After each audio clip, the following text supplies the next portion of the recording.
नहीं है। लेकिन राज्य सरकार अब टीकाकरण अभियान को तेजी देने के लिए टीका एक्सप्रेस की मदद लेगी। मुख्यमंत्री नीतीश कुमार ने आज टीका एक्सप्रेस को हरी झंडी दिखाकर रवाना किया है। शहरी क्षेत्रों के लिए आज 121 टीका एक्सप्रेस को मुख्यमंत्री ने रवाना किया। स्वास्थ्य विभाग की तरफ से ये टीका एक्सप्रेस अलग अलग शहरों में जाएगी और टीकाकरण अभियान को तेजी दी जाएगी। बिहार के अंदर वैक्सीनेशन सेंटर पर टीके की कमी लगातार देखने को मिल रही थी। राजधानी पटना में आज 8 दिनों के बाद 18 साल से ऊपर वाले को वैक्सीनेशन मिल रहा है। ऐसे में टीका एक्सप्रेस की शुरुआत किए जाने के बाद सवाल उठना लाजमी है कि जब टीके की उपलब्धता ही नहीं है तो इस एक्सप्रेस के जरिए अभियान में इतनी तेजी कैसे आएगी। बुधवार को टीका एक्सप्रेस के संचालन को लेकर के स्वास्थ्य विभाग की एक उच्च स्तरीय बैठक भी हुई थी, जिसमें स्वास्थ्य मंत्री मंगल पांडे ने बैठक के बाद ये बताया कि 18 साल से लेकर के 45 साल तक के लोगों को जिले में टीका भी उपलब्ध कराया जाएगा। बाद में उन्होंने ये भी बताया कि अब तक करीब 1 लाख लोगों को कोरोना वैक्सीनेशन की डोज दी जा चुकी है। स्वास्थ्य विभाग की ओर से एक लक्ष्य तय किया गया है। लक्ष्य ये है कि इस साल के अंत तक सभी लोगों को टीका लगा दिया जाए। ऐसे में ये देखना होगा कि स्वास्थ्य विभाग इस लक्ष्य को कैसे पूरा करती है। बधाई देता हूँ कि आपने बहुत अच्छे ढंग से काम पहले से ही प्रारंभ किया है और जो भी जरूरी काम है उस काम को बिहार में स्वास्थ्य विभाग के द्वारा किया जा रहा है और अन्य सभी विभागों का, अधिकारियों का सबका सहयोग उसमें मिलता है, पुलिसकर्मियों का, सब लोगों का सहयोग मिलता है और ये खुशी की बात है।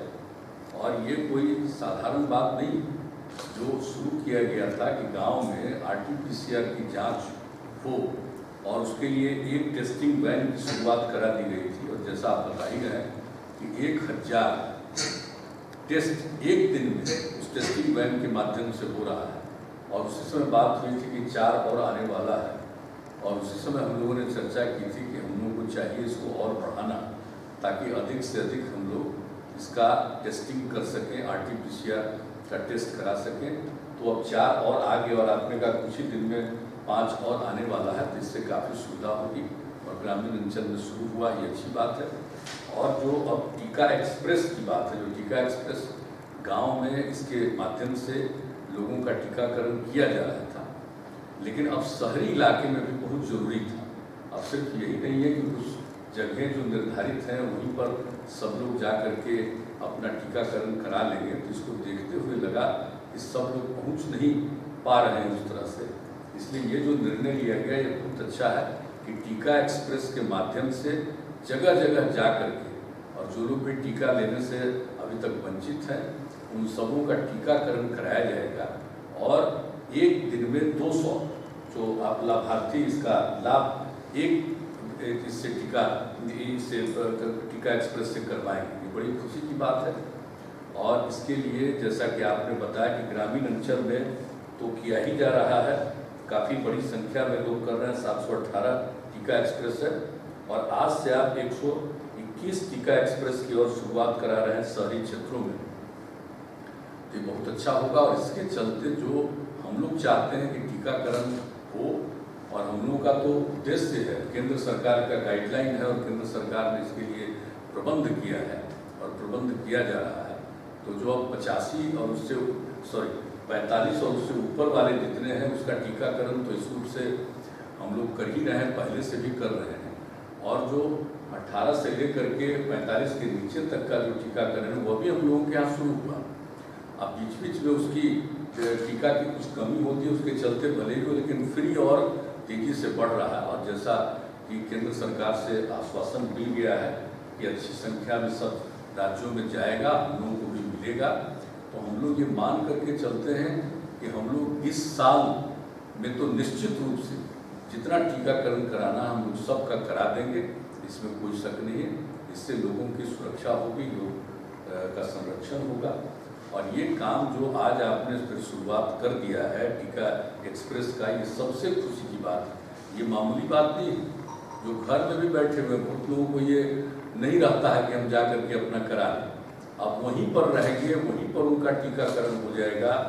उनके बारे में पूरा रिपोर्ट भी बन जाता है कि इनका टीकाकरण हुआ और जब पहला डोज लेंगे और फिर जब दूसरा डोज लेने की बात होगी तो उस समय भी सारे डॉक्यूमेंट रहेंगे, सुरक्षित रहेंगे कि जिनको लेना है अगली बार जो लेना है उसके लिए समय निर्धारित है, उस समय के बाद किया जाएगा, तो वह भी उनका दोबारा भी करा दिया जाएगा। तो इस तरह से जो पूरी कोशिश हो रही है और बिहार में सब लोग मिल करके और जो स्वास्थ्य विभाग की तरफ से आप सब लोग इतना बढ़िया ढंग से एक एक चीज़ को कर रहे हैं, इलाज के लिए भी सारा प्रबंध किया जा रहा है। कौन सा काम है जो नहीं किया जा रहा? जब जब जो समस्या आई उस समस्या के हल के लिए, समाधान के लिए पूरे तौर पर काम होता है और नियमित तौर पर एक एक चीज़ के बारे में हर जिला स्तर पर और नीचे के स्तर पर सब लोगों से निरंतर संपर्क में रखा जाता है।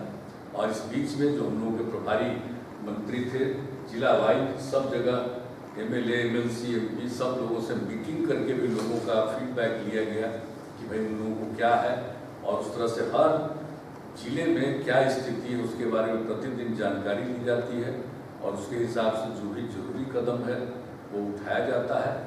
और अब तो जितना बढ़ गया था दूसरा चरण में, अब तो धीरे धीरे घट रहा है और हम लोगों को पूरी संभावना है कि इससे छुटकारा जरूर मिलेगा।